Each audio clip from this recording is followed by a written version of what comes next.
Directeur général de la SDE. Voilà, la Sénégalaise des eaux fête ses 20 ans. Vous avez dit que c'est l'âge de la maturité et vous avez pu relever les nombreux défis auxquels vous étiez confrontés. Absolument, 20 ans, ça se fête, ça n'arrive pas tous les jours et nous sommes fiers d'avoir organisé cette fête, d'organiser cet anniversaire. On a parlé de maturité parce que pendant 20 ans, nous avons fait en sorte que les déficits en eau ils soient résorbés, même si ce n'est pas c'est vrai fini à 100%, que la clientèle de la SDE ait de l'eau, que les travailleurs de la SDE se mettent au service de la clientèle, des autorités et de tous les partenaires des associations de consommateurs pour que les clients soient entièrement satisfaits du service de distribution d'eau. C'est la raison pour laquelle nous faisons cette fête aujourd'hui avec tous les travailleurs et tous les retraités.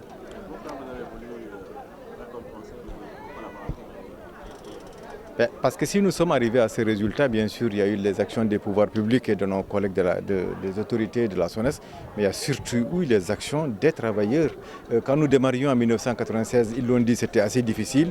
Ils se sont organisés sous l'encadrement de la direction générale et pour aujourd'hui arriver à ces résultats. C'est donc avec plaisir que nous fêtons l'action des travailleurs de la SDE, des retraités maintenant, pour tout ce qu'ils ont fait, leur œuvre, leur effort, pour que tous les Sénégalais aient de l'eau 24 heures sur 24. Justement, pouvez-vous revenir sur votre politique de satisfaire les populations les plus vraiment les populations rurales? Oui, alors l'organisation de l'hydraulique c'est qu'aujourd'hui la SDE s'occupe de l'hydraulique urbaine, donc il y a l'OFOR qui s'occupe de l'hydraulique rurale, mais dans le rural, nous nous occupons de tous les villages qui bordent les alimentations du lac de Guiers et en faisant en sorte qu'ils aient accès à cette eau-là au même titre que les populations qui habitent les villes.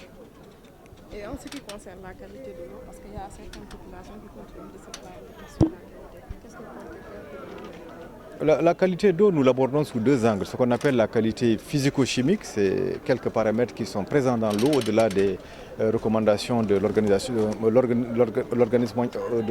mondiale de la santé. Sur ce, donc, nous travaillons de concert avec la SONES pour bâtir des usines qui vont traiter ces anomalies qui subsistent encore. Le deuxième aspect, c'est ce qu'on appelle la qualité bactériologique, faire en sorte qu'il n'y ait aucun agent pathogène dans l'eau. Et sur ce plan, nous sommes absolument irréprochables et tous les Sénégalais peuvent consommer d'eau de la SDE sans aucun risque sanitaire. Donc, en résumé, travailler dans le sens de faire en sorte qu'au plan physico-chimique, nous soyons conformes et nous sommes dans cette direction avec la SONES et les pouvoirs publics. Justement, êtes-vous d'avis spécialement le prochain conflit pour l'avenir de l'humanité, c'est l'eau? Êtes-vous d'avis? Ce n'est pas inconcevable, ce n'est pas faux, parce que vous savez qu'il n'y a pas forcément assez d'eau pour tout le monde. Il y a les eaux souterraines et il y a les eaux de surface.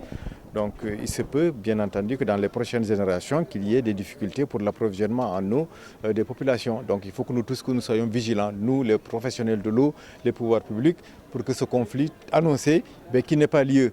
C'est pour ça que nous devons gérer au mieux la ressource et SDE s'attelle à ça, faire en sorte que la gestion de la ressource en eau soit très bien faite pour que les pertes en eau soient minimisées et que les utilisations de l'eau soient les plus conformes aux usages des populations.